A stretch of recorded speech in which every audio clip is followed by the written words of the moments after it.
TikTok's best days have definitely been and gone, but if you get it right, it is quite literally still free money. Now, my name is Liam, CEO here at TDM, and in the last 5 years, we've grown over 100 creators to the top 0.1%. And today we're going to take a look at TikTok OnlyFans Marketing Guide. Don't forget, there is a link in the description to our totally free of charge Telegram community where we talk about traffic and growing OnlyFans pages all day, every day. There are nearly 6,000 people in the community now, and every day we have different bits of conversation about different parts of OFM, and on a Sunday we even do a live seminar free of charge with no upsells to help you grow your agency. Now in 2022 it was without doubt the easiest platform, because if you had even remotely attractive creator, you could literally jump onto TikTok, dance around a little bit, and you could honestly do 50 grand a month on OnlyFans.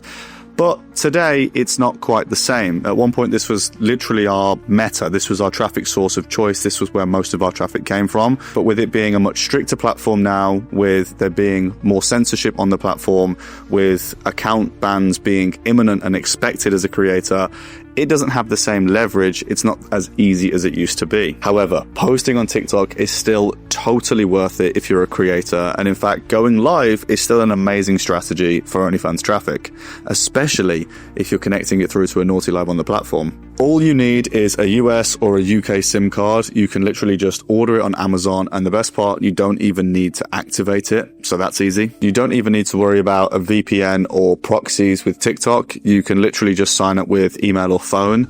We think that an email is better, specifically an aged Gmail account. However, we will still walk through a 3 to 4 day warm-up period where we are viewing content, engaging a little bit, and just essentially telling the platform that we're active, we're human, we're normal, and we want tier 1 traffic. It's very typical for your first post on TikTok to perform incredibly well, and even the couple subsequent posts as well.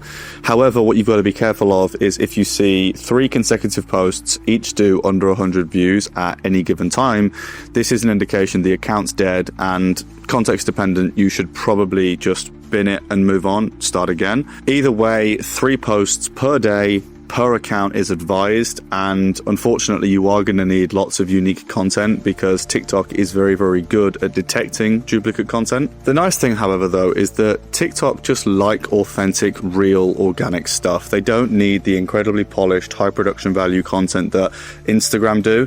In fact, they're quite happy for you to just be yourself and just post whatever you can. And weirdly, you'll probably find that posting whatever you can in whatever quality, doing whatever you like, will perform just as well as, in fact, probably better than your very best posts. I even see this on my own TikTok page. When I just film something on the driveway, or I just walk up and say something about a piece of gym equipment, I will get much more engagement and a much bigger reach than if I polish up a video in CapCut, or I get something off a videographer that's been edited and color corrected.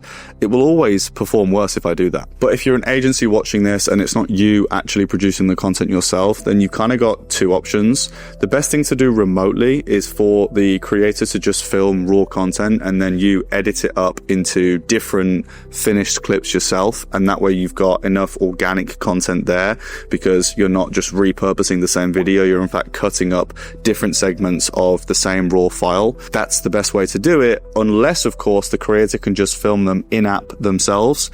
We actually find that filming in-app anecdotally performs consistently, astoundingly better than posting stuff that's already on your camera roll. I don't know why this is, and I don't have any data points on it, but I am as close as I can be to certain that filming in-app is an advantage. Now, really, that's kind of everything you need to know for TikTok. It's quite a simple platform, and although it's not what it used to be in terms of the reach and how easy it was to just basically take the piss and bring in free traffic, it's still a relatively easy option compared, and to be honest, it's something that most creators can do.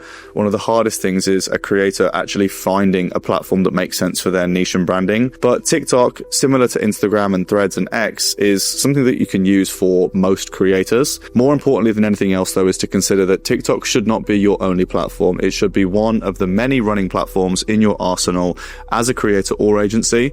So if you are in the boat of wanting to get better at more platforms, there is a link in the description to our full marketing guide where we cover every platform in one video, totally free of charge. So I encourage you to go and check that out and comment on this video to let me know if it was valuable.